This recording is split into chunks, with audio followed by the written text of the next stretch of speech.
이 불륜 배우자 입장에서도 이 자신이 불륜을 저지른 것에 대해서 굉장히 후회를 하면서 굉장히 좀 고통스러워 하시는 분들이 계세요. 이제 배우자한테 걸렸을 때죠. 그러니까 여전히 자기 자신은 가정을 소중하게 생각을 하고 이혼은 진짜 눈꼽만큼도 생각하지 않으면서 또 배우자는 배우자대로 여전히 사랑을 하면서도 이 불륜을 저지르는 사람들이 있어요. 참 웃기죠. 이런 걸 보면은 정말 이 사람의 욕정은 정말 끝이 없는 것 같아요. 근데 아무튼 이러한 분들이 배우자한테 걸려서 이혼을 이제 요구당하잖아요. 그러면 굉장히 괴로워합니다. 그동안 이제 저한테 이렇게 오셔서 상담을 받으시는 분들 중에 한 10명 중에 2명 정도 이런 분들은 굉장히 고통스러워 했어요. 그러면서 자기 자신이 그냥 무조건 잘못했다. 어떻게 하면 내 배우자가 좀 이혼을 하는 데 있어서 좀 마음을 돌릴 수 있겠느냐. 이러면서 굉장히 좀 힘들어 하십니다. 그런데 이분들이야말로 솔직히 어떻게 보면 자기 자신들이 원인을 제공한 거잖아요. 그래서 이건 어쩔 수가 없어요. 하지만 진짜 아무런 잘못도 없이 어느 날 갑자기 정말 날벼락처럼 배우자의 불륜 사실을 알게 된 분들, 이분들은 또 얼마나 힘들까요? 이분들이야말로 정말 원통하고 분하고 괴롭고 정말 우리 사람들이 갖지 말아야 될 그런 안 좋은 감정들을 모두 다 안고 계시는 분들이죠. 그런데 이 지금의 일을 하면서 그런 것 같아요. 왜 잘못을 저지른 저 배우자, 불륜 배우자는 그나마 멀쩡하게 잘 살고 있는 것 같은데 왜 항상 이 불륜 피해자들, 이분들이 더 많은 고통을 안고 살아가야 되나, 참 이런 생각을 많이 하게 됩니다. 이 어느 아내분이 있었어요. 이제 남편의 불륜 사실을 알게 됐죠. 그날부터 이제 지옥과도 같은 이 삶을 살고 계십니다. 그래서 이제 대부분 자동 반사와 같이 이혼을 생각을 하셨어요. 이 아내분도 똑같이. 그래서 이제 당장 혼자 이 자신의 이 감정을 감당하기가 힘드니까 이제 자기 자신의 친언니 그리고 가장 친한 친구 이 2명한테 자기 마음을 다 털어놓습니다. 그러면서 이제 분통이 터지니까 정말 당장이라도 이혼할 것처럼 남편 욕을 엄청 하고 그리고 또 상간녀 욕도 엄청 합니다. 그러면서 자기 자신은 반드시 이러한 놈과 살 수 없다. 그리고 저런 년도 내가 가만히 둘 수 없다. 라고 하면서 이제 이혼을 결심했어요. 그러니까 이제 이게 분위기가 마치 자기 자신이 남편의 어떠한 부도덕한 행위를 자기의 언니와 친구한테 얘기하면서 여기서 자기가 이혼도 안 하고 아무것도 안 하면 정말 바보 같은 그런 자존심 상하는 이런 상황이 돼버린 거예요. 그리고 뭐 실제로 그 당시에는 아내분도 이혼을 하려고 이제 굳게 마음을 먹었죠. 그랬는데 이게 하루 이틀, 3일, 4일, 일주일, 2주일 지나면서부터 점점 아이들도 자꾸 눈에 아른아른 거리고 그러면서 자기 자신이 그럼에도 불구하고 아직 남편한테 애정이 남아있더라 이거예요. 결론적으로는 이혼할 자신이 없는 거예요. 그래서 이 남편한테 용서 아닌 용서를 하게 되는 것이고 그러면서 어떻게 해서든 참고 살아가려고 노력을 합니다. 그런데 이제 문제는 이제 남편이었어요. 이 남편이 이제 아내의 마음을 좀 충분히 이해를 좀 하면서 어떻게든 간에 그 깨진 신뢰를 다시 한번 만들어 보고자 계속 노력을 하면 되는데 이게 그렇게 오래가지 못합니다. 이제 남편이 이제 한 달 정도가 되니까 또 슬슬 그 전에 생활로 돌아가는 거예요. 이 아내는 또 혹시라도 이 남편이 바람을 피는 건 아닐까, 그 상간녀를 다시 만나는 건 아닐까. 이제 또 이제 이러한 고민에 엄청 스트레스를 받게 됩니다. 물론 그 한두 달 안에 이 아내가 남편의 불륜 사실에 대한 충격이 다 사라진 건 아니에요. 여전히 처음과 마찬가지로 괴롭고 고통스럽습니다. 하지만 어쨌든 내가 이혼을 못하고 살아갈 바에는 정말 자기 자신을 위해서라도 이 남편의 불륜 사실을 빨리 잊어버리고 살아가려고 노력하지만 사실상 그게 쉽지는 않잖아요. 그런데 그러한 자기 자신의 마음을 좀 추스리고 좀 위로를 하면서 스스로가 이러면서 살아가야 되는데도 이게 오히려 이제 남편의 그전과 똑같은 이 생활 패턴으로 더더욱 괴롭고 그러면서 이제 남편의 비위를 좀 맞춰가면서 살아야 되는 이런 상황이 생겨버리는 거예요. 행여 남편한테 괜히 뭐라고 했다가 남편이 또다시 이를 핑계로 상간녀를 다시 만난다든지 아니면 또다시 바람을 필까봐 이 불안해합니다. 그래도 아내도 사람이니까 이 남편이 뭐 어디를 간다든지 아니면 늦게 집에 들어온다든지 아니면 낮에 전화를 했는데 전화를 안 받는다든지 그렇게 되면 또 오만 가지 상상을 펼치게 되거든요. 불안합니다. 얼마나 심리적으로 불안초조하겠어요. 그래서 어렵게 남편한테 당신 낮에 왜 전화 안 받았어? 아니면은 어디 갔다 오느라고 그렇게 늦었어? 라고 물어보면 아니 남편이 그냥 좋게 이래서 못 받았다 아니면 이래서 어디 들렸다 왔다 라고 하면 얼마나 좋아요. 이 중에 짜증을 내는 남편들도 있어요. 아니 너 언제까지 이럴 거냐, 나 숨이 막힌다, 이럴 거면 이혼하지 왜 살려고 하느냐, 이렇게 얘기를 합니다. 그러면은 아내는 또 움찔해요, 이 남편의 이 모습에. 그래서 말도 못하고 또 벙어리 냉가슴 앓듯 끙끙 앓기만 합니다. 이거는 뭐 무슨 말만 하면 일단 자기를 다시 의심하는 것 같다라고 생각을 하고, 이건 남편이 지랄을 하니까 아내가 어떻게 뭘 물어보겠어요. 이게 또 하나의 파탄의 원인이 될 수 있기 때문에. 그래서 말도 못하고 계속 남편 눈치만 보고 살아가는 이 아내분들이 참 많은 것 같아요. 그러니까 이 아내분들은 그랬어요. 불륜은 저 사람이 저질렀는데 왜 나 혼자만 이렇게 고통을 받아야 되느냐, 이러면서 굉장히 좀 억울해 하셨던 분이 계셨습니다. 그런데 사실 이런 아내분들을 참 많이 만났어요. 또 다른 어느 남편도 있었습니다. 이 남편은요, 평소 살면서요, 세상의 모든 여자들이 다 바람을 펴도 자기 자신의 아내는 절대로 그럴 리가 없다라는 이런 생각으로 믿고 살아왔던 남편이었어요. 그런데 그 아내가 불륜행위를 했습니다. 이 어느 날부터인가 이 아내가 친구들을 만난다고 하면서 외출을 수시로 이렇게 하고, 그리고 또 밤늦게도 들어오고, 이러니까 또 이제 남편은 아무래도 이제 약간 좀 의심스러운 생각이 들었었나 봐요. 왜냐하면 이 외에도 뭔가 좀 평소 행동과 약간은 다른 행동을 또 아내가 계속 했거든요. 그러니까 이게 그런 것 같아요. 이 부부간의 서로 교감, 이 감정은요, 실타래처럼 막 엉켜가지고 조그만 행동에도 뭔가 이상함을 딱 감지하는 것 같아요. 이는 뭐 꼭 뭐 아내분들이 뭐 촉이 좋다라고 하지만 남편분들도 촉 좋은 분들은 정말 좋습니다. 그래서 이런 약간의 어떤 감정 변화, 행동의 변화에 대해서 캐치를 하시는 것 같아요. 그래서 이 남편분도 이제 아내한테 이제 차가 있었는데 그 차 안에 있는 이 블랙박스 메모리 칩을 몰래 살짝 빼가지고 그걸 봤답니다. 근데 거기서 이제 아내가 불륜을 저지르고 있다는 사실을 알게 된 거죠. 이 아내가 운전을 하면서 이제 핸드폰을 스피커폰으로 이제 통화를 합니다. 상간남하고 막 낄낄거리고 하하 웃으면서 막 이렇게 통화를 하다가 그 내용 중에서 이 아내가 그러한 얘기를 했습니다. 이 상간남한테 너 다음에 또 그러면 알아서 해, 이렇게 얘기를 하더래요. 그러자 이 상간남이 깔깔깔 웃으면서 아이고 그래서 그렇게 좋아하셨어요, 또 이렇게 얘기를 하더랍니다. 그리고 또 상간남이 집에 언제 올 거야? 라고 물어보고, 그러자 또 아내가 가면 내가 한 번 당하지 두 번 당해? 이러면서 거기 나 말고 다른 여자들도 드나들었지? 이렇게 얘기를 하더랍니다. 그러면서 자기네들끼리 몇 날 며칠 날 만나자 이러면서 또 약속을 잡더래요. 이 남편이 이제 이걸 듣고 엄청난 정신적인 충격에 빠졌다고 했어요. 그 내용을 들었을 때요, 이 남편은요 막 손발이 막 바르르 떨리고 심장이 두근두근거리고 정말 막 숨도 막 차올라서 숨도 제대로 못 쉴 것 같고, 그리고 자리에서 일어나는데 순간 어지럽더랍니다.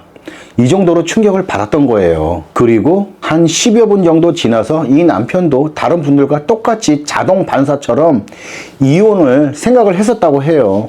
그런데 또 이혼을 생각하면서 또 하나의 자동 반사처럼 이제 아이들도 생각이 난 거죠. 그러니까 아이들이 너무나 불쌍하더랍니다. 우리 애들이 무슨 잘못이 있어서 이혼 가정에서 살아가야 되나, 이런 생각이 드니까 남편 혼자 한없이 울었다고 합니다. 이렇게 펑펑 울고 나서 이제 아내가 한없이 원망스러웠다고 해요. 어떻게 저 사람도 아이들을 사랑하는 부모로서 아이들을 생각한다면 정말 이런 행동을 하지 말아야 되는데 왜 이런 행동을 했을까라는 생각을 하니까 정말 끝도 없이 원망스러웠다고 합니다. 그래도 이제 이 상황에서 남편은요, 확실한 증거를 잡아서 이혼을 해야겠다라는 생각으로 그 녹음 대화 내용 중에서 몇 날 며칠 만나기로 한 약속을 기억하고 있다가 이제 그날 아내의 뒤를 미행해서 현장을 잡겠다라는 이제 생각을 하게 되었어요. 그리고 남편은 전혀 모른 척 하면서 아내의 행동만 유심히 봤답니다. 그랬는데 그냥 평소 아내가 하는 행동은요, 그 전과 그렇게 다르지 않았다고 합니다. 그러면서 속으로는 굉장히 울분을 터뜨리고 굉장히 슬프고 괴롭고 고통스러웠겠죠. 그러면서 아내가 그 상간남과 관계만 정리한다면 자기 자신은 이혼하지 않고 아이들 때문이라도 열심히 가정 유지를 하면서 살아야겠다라는 결심을 하게 되었습니다. 그리고 이제 마침내 이제 아내가 상간남과 약속한 그 날이 됐어요. 그 통화 내용에는 뭐 어디서 만나자 이제 이런 말은 없었기 때문에 일단 남편은 날짜하고 대충 시간대만 이제 알고 있었던 거죠. 그래서 이 남편이 차를 렌트를 해가지고요, 그 아파트 주위에서 기다리고 있었대요. 아내가 차를 몰고 이제 나가는 것을 이제 뒤따라 가려고요. 그랬는데 마침 아내가 정말 그 시간 되니까 주차장에서 나오더랍니다. 그랬는데 이 남편이 순간 아내의 뒤를 미행할 자신이 없었다고 해요. 어차피 이렇게 하나 저렇게 하나 자기 자신은 이혼할 자신이 없는 상황에서 아내의 불륜 행위를 목격하고 잡아본들 자기 자신이 할 수 있는 게 없다라는 생각을 순간 했답니다. 그리고 괜히 찾아갔다가 상간남하고 싸우기도 하고 하면 일이 일파만파 더 커지니까 이렇게 되면은 자기 자신이 더 감당할 수 없는 이 상황까지 오지 않을까 하는 그런 겁이 엄청나게 생겨버렸대요. 그래서 결국은 이 남편이요, 아내의 뒤를 미행하지 못했습니다. 그리고 이제 그날 저녁 이제 아내가 집에 들어오기만을 계속 기다리고 있었던 거죠. 그러니까 이 남편은요, 한 시간이 정말 초조했고, 그리고 혼자 상상을 하는 거예요. 1시간 후에 이 사람이 지금 뭐 할까? 2시간 후에 지금쯤이면 뭐 할까? 혹시 이러지는 않을까? 그놈 집에 가는 건 아닐까? 그리고 아니면 어디 모텔을 가는 건 아닐까? 그냥 이 생각이 계속 가득한 거예요. 그러니까 여러분들도 한번 생각을 해보시라고요. 내가 사랑하는 내 배우자가 나가서 딴 사람과 그러한 부도덕한 행위를 한다고 생각을 해보세요. 그걸 자기 자신이 알고 있다고 생각을 해보세요. 그러면 그 매 시간이 정말 괴롭고 고통스러울 거예요. 그랬는데 딱 10시쯤 되니까 밖에서 문소리가 들리더래요. 이 남편이 정말 속도 없이 그 문소리가 너무나 반갑더랍니다. 이제 자기 아내가 이제 들어온다 이거죠. 생각보다 빨리. 그래서 잽싸게 현관으로 갔더니 큰아이가 들어오더랍니다. 아내가 아니었던 거예요. 평소 같으면 이제 큰아이가 들어오면 이제 반가운 마음에 너 어디 갔다 왔어? 밥 먹었어? 뭐 했어? 라고 하면서 막 주절주절 막 이런저런 저런 얘기도 하는데, 그날은 솔직히 큰아이가 아닌 내 아내였기를 바라는 마음이 엄청 컸기 때문에 자기도 모르게 아이가 들어오는 모습에 실망을 했대요. 그러면서 또 아이한테 미안한 마음이 들더랍니다. 내 아이가 들어왔는데도 불구하고 전혀 반갑지도 않고 오히려 너는 뭐 나중에 들어와도 상관없어, 이러한 마음으로 아내가 빨리 들어오기를 바라는 이 마음을 먹었기 때문에 그 순간 아이한테도 좀 미안한 마음이 많이 컸었다고 합니다. 근데 어쨌든 간에 한 2-3시간 더 지나서, 그러니까 이제 거의 새벽 1시에 아내가 들어온 거예요. 그래서 이 남편은요, 이제 더는 참지 못하고 그 녹음 내용을 아내한테 들려줬어요. 너 이게 뭐냐? 그러니까 아내가 깜짝 놀라면서 다른 핑계 대지 않고 내가 미안해, 잘못했어, 이렇게 얘기를 하더랍니다. 그리고 아내가 그랬대요.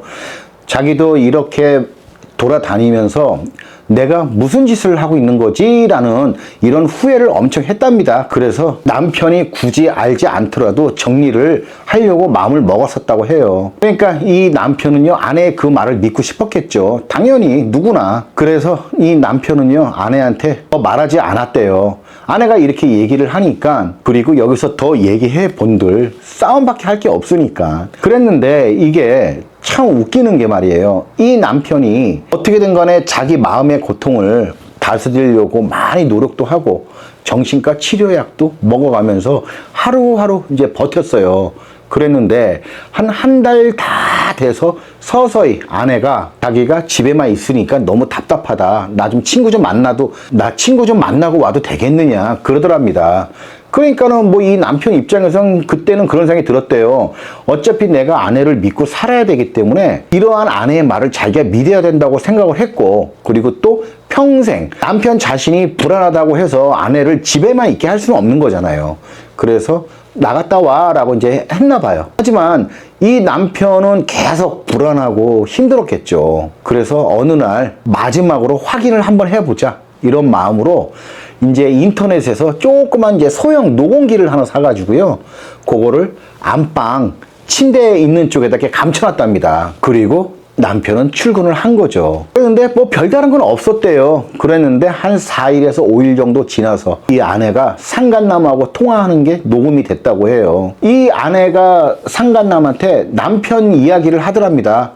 지금 내 남편이 애써 참는 것 같으지만 굉장히 힘들어하고 있다. 저러다 말지 않겠느냐. 별일 없을 거니까 너는 너무 걱정하지 말아라 라고 하면서 상간남을 좀 안심을 시키더라는 겁니다. 그리고 조만간에 내가 반찬 좀 해 갈 테니까 기다리고 있어라 하면서 너 뭐 좋아하냐 이렇게 물어보더라는 거예요. 이 남편은 이걸 듣자마자 또 맨 처음 그 충격을 받았을 때 그때로 다시 돌아가서 완전 정신줄을 놔버리게 된 거예요. 그래서 아내의 뺨을 두세 차례 이렇게 때렸대요. 그리고 너무나 화가 나니까 이혼하자. 난 도저히 너 같은 여자하고는 이제 못 살겠다. 이게 한 번도 아니고 두 번씩이나 어떻게 나를 속일 수가 있느냐. 이렇게 얘기를 했답니다. 그러자 아내도 처음에는 내가 미안하다, 잘못했다라고 얘기를 하더랍니다. 그리고 그 다음날 아침에 남편이 출근할 때 당신이 원하면 내가 이혼할게. 근데 그 전에 같은 집에서 살기 힘드니까 우리 잠깐 떨어져 지내자. 나 집 나가서 있겠다 라고 얘기를 하더랍니다. 그런데 그때 남편이 그랬대요. 별거는 무슨 별거냐, 그냥 이혼해 이러면서 출근했답니다. 하지만 이게 남편의 본심이 아니었거든요. 이러한 상황에서 일이 손에 잡히겠냐고요. 남편이 하루를 어떻게 보냈는지도 모르겠답니다. 그래서 그날 저녁에 퇴근을 했는데 혹시 아내가 집에 없으면 어떡할까 이런 생각을 하니까 정말 미치겠더랍니다. 그런데 다행히 아내가 집에 있었어요. 그래서 이제 그날 저녁에 다시 남편이 아내한테 얘기를 합니다. 나는 당신하고 이혼할 생각이 없다. 아이들 때문이라도 나는 이혼 못한다. 이렇게 얘기를 했다고 해요. 그러자 아내가 그런 얘기를 하더랍니다. 나는 이제 그동안 해왔던 것처럼 집에만 있으면서 생활하고 싶지 않다. 나도 나 편한 대로 다닐 거 다니면서 하고 싶은 거 하고 다니고 싶다. 그런데 당신은 내가 나가는 걸 원치 않지 않느냐. 그래서 우리는 이혼을 해야 될 것 같다 라고 얘기를 하더랍니다. 그렇지만 이 남편은요, 이게 집착인지 사랑인지도 모르겠지만 어쨌든 아내를 붙잡아야 된다고 생각을 했대요. 그러다 보니까 어떻게 됐습니까? 결국은 이 남편이요, 이 아내의 일을 맞추기 시작한 거예요. 이제 그날부터. 그래서 이 아내가 어디 외출을 해도 뭐라고 말도 못하고 그냥 끙끙 앓기만 했답니다. 집에 들어왔을 때 아내가 외출하고 없잖아요. 그러면 온 세상이 탁 비어있는 듯한 느낌, 그런 느낌이 엄청나게 들었대요. 그랬다가 아내가 집에 있는 날은 기분이 굉장히 좋았답니다. 그러면서 문득문득 남편 자신이 속으로 그런 생각을 했대요. 자기 자신이 정말 바보 같고 멍청이 같다, 이런 생각을 수도 없이 했다고 합니다. 아무튼 남편은요, 이 아내한테 자기가 이 두 번째 불륜 사실을 알았을 때 아내의 뺨을 때린 거에 대해서 수시로 사과를 했대요. 내가 그때 너무 화가 나서 그랬다, 나도 모르게 그렇게 된 것이다 하면서 이 아내를 계속 달래주었다고 해요. 그리고 아내는 굉장히 이 남편한테 뺨 두세 대 맞은 거에 굉장히 큰 상처를 받은 것처럼 행동을 했다고 합니다. 근데 이제 어느 날 남편이 그런 생각을 했대요. 누가 보면 마치 바람 내가 핀 것 같다, 이런 생각이 들더랍니다. 그러면서 나는 여전히 지금 내 아내의 불륜으로 인해서 엄청난 마음의 상처를 받고 정신과 치료약을 먹어가면서 하루하루 버티고 있는데 이도 부족해서 내가 지금 아내를 달래고 앉아 있으니까 이게 얼마나 분하고 원통한 일이냐, 이런 생각이 들더랍니다. 아니나 다를까 지금 자기 마음 하나도 추스리기 힘든 이 상황에서 이 아내를 달래고 앉아 있으니까, 그러면 이 남편은 누구한테 이 마음의 상처를 치유를 받냐고요. 결론적으로 이러한 상황에서 남편이 할 수 있는 건요, 그냥 막연하게 아내를 믿고 살아가는 방법밖에 없습니다. 왜냐면 저 사람을 계속 집에 붙들어 두고 살아갈 수는 없는 거잖아요. 그런다고 해서 외출할 때마다 자기가 계속 따라다닐 수도 없는 거고요. 그러면 결론은 내가 믿고 살아가야 되는 수밖에 없는 겁니다. 하지만 이 남편의 입장에서는 한 번도 아니고 두 번씩이나 그 사실을 알게 된 거잖아요. 그러니까 이혼은 못하겠고, 그렇다고 아내를 믿을 수도 없고, 정말 이러지도 저러지도 못하는 정말 고통스럽고 힘든 그런 상황에 놓여 있는 것이죠. 그동안 지금의 일을 하면서 이러한 분들을 참 참 많이 봤어요. 불륜은 상대방이 저질렀는데 왜 피해 배우자분들이 이렇게 고통스러워하냐 이거죠. 그렇지만 사실 복잡하게 생각할 거 없습니다. 이는 당연한 거예요. 이 부부 사이는요, 잘못한 사람이 을이 아니에요. 더 많이 사랑하고 더 많이 내 가정을 위하고 더 많이 내 아이들을 생각하는 사람, 쉽게 말해서 지켜야 될 게 더 많은 사람이 을이 될 수밖에 없어요. 이 구조가. 이는 꼭 부부관계가 아니더라도 모든 인간관계가 다 그렇습니다. 원래 이 지키려고 하는 사람이 더 절박한 거잖아요. 그러니까 이러한 분들은 자기 가정을 지키려고 하다 보니까 피해를 받았음에도 불구하고 잘못은 상대방이 했음에도 불구하고 여전히 을의 입장에서 살아가게 되는 거죠. 내가 만약에 을이 되지 않으려면 나도 정말 차가운 마음으로 내 불륜 배우자를 처단할 수 있어야 돼요. 하지만 그렇게 하지 못하잖아요. 그러니까 을이 될 수밖에 없는 겁니다. 이런 말이 있잖아요. 법은 멀고 주먹은 가깝다. 딱 이 상황이 이런 경우예요. 법이 있으면 뭐합니까? 내가 이혼을 못하는데, 그러니까 저 사람은 여전히 갑질을 하는 거예요. 물론 상간자 소송은 할 수는 있겠죠. 하지만 이 또한 이 불륜 배우자가 어떻게 생각을 하느냐에 따라서 못하시는 분들도 많습니다. 현실적으로. 아니요, 자기 불륜 배우자의 심기를 건드렸다가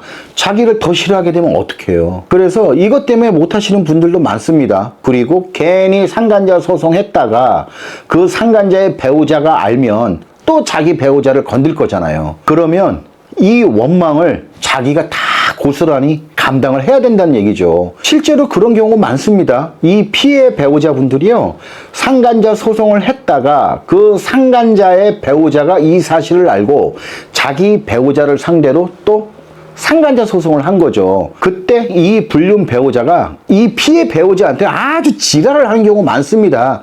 너만 그냥 참으면 될 것을 갖고 왜 이렇게 일을 크게 만들어서 나한테까지도 이런 소송이 들어오게 하느냐라고 하면서 난리를 치는 경우도 많아요. 참 뻔뻔하죠. 그런데 또 이걸 갖고 싸울 수는 없어요. 어쨌든 피해 배우자는 이혼을 하지 않고 살아가야 되니까. 뭐 이 말을 들으시는 분들 중에서는 왜 그렇게까지 해가면서 참고 사냐라고 하시는 분들도 계시지만 사람마다 생각은 다 다릅니다. 아무튼 이러한 분들을 볼 때마다 아니 왜 정말 잘못은 저 인간이 저질렀고 이에 대한 대가는 다 저 인간이 치러야 되는데 왜 아무런 잘못도 없는 이러한 사람들이 그 모든 대가를 치르고 감당을 해야 되나, 이런 생각이 항상 듭니다. 그냥 자기 자신의 마음의 상처도 치유하지도 못하고 오히려 이 불륜 배우자의 비위를 맞추고 있으니까 이게 얼마나 진짜 답답한 노릇이에요. 정말 불공평하죠. 하지만 이 냉정하게 말하면요, 이 피해 배우자 자신들이 감당해야 될 일입니다. 이 법적으로도 이 불륜 배우자의 유책 행위로 이혼 청구권을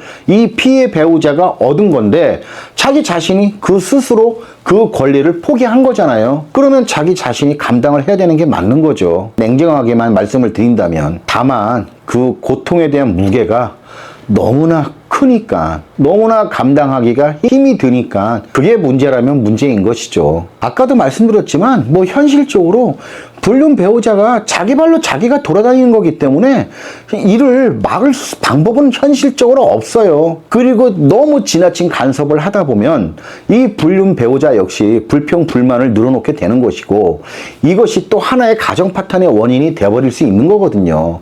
그러면 결론적으로 내가 그동안 참고 살아왔던 이유가 완전히 그냥 무색하게 없어져 버리는 거잖아요. 그래서 아무 말도 못하고 끙끙 앓고만 있는 분들이 굉장히 많습니다. 하지만 너무 힘들어하지는 마세요. 피해 배우자의 경우에요, 자신이 어떠한 마음으로 살아가느냐에 따라서 그전처럼 평온하고 행복한 날들은 반드시 다시 옵니다. 이 유명한 인생 철학가가 이런 말을 했어요. 썩은 과일은 떨어지기 마련이다. 굳이 안갚음 하려 들지 않아도 인과응보의 법칙에 따라 반드시 죗값을 받는다. 신경 쓰고 스트레스 받으면 자신만 손해다.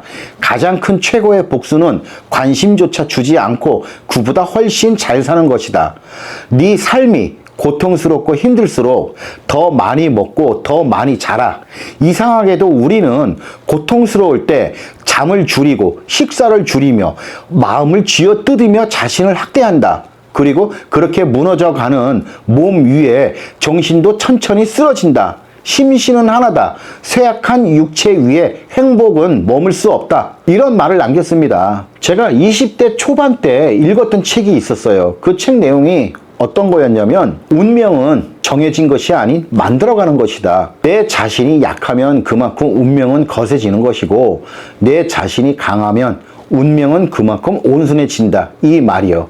저는 이 말을요 30년이 넘도록 제 마음속에 새기면서 살아왔습니다. 결국 이 자신이 어떠한 마음으로 살아가느냐에 따라서 그 사람의 삶도 바뀌는 것 같습니다. 좀 전에 말씀드린 것처럼 운명은 정해진 게 아닌 만들어가는 것이기 때문이죠. 이 엄청나게 큰 배도요.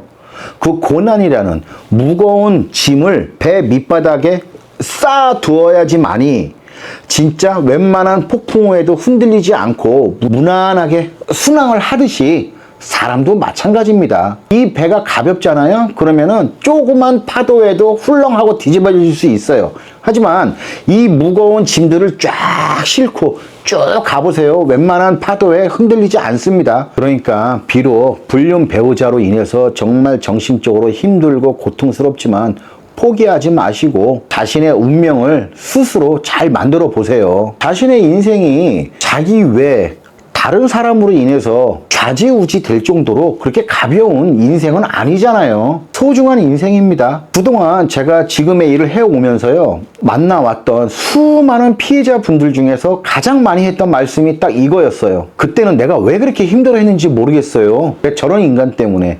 이렇게 웃으면서 얘기하십니다. 그렇기 때문에 지금은 세상이 무너진 듯한 이러한 고통 속에서 자신이 살고 있는 듯 하지만 그 거센 운명을 이겨내기 위한 노력을 하잖아요. 그러면 정말 거짓말처럼 좋아집니다. 제가 그동안 수많은 의뢰인분들을 봤을 때 다들 그러셨어요. 그러니까 용기 잃지 마시고 굳건하게 잘 살아가 보세요. 이제 거의 다 왔습니다.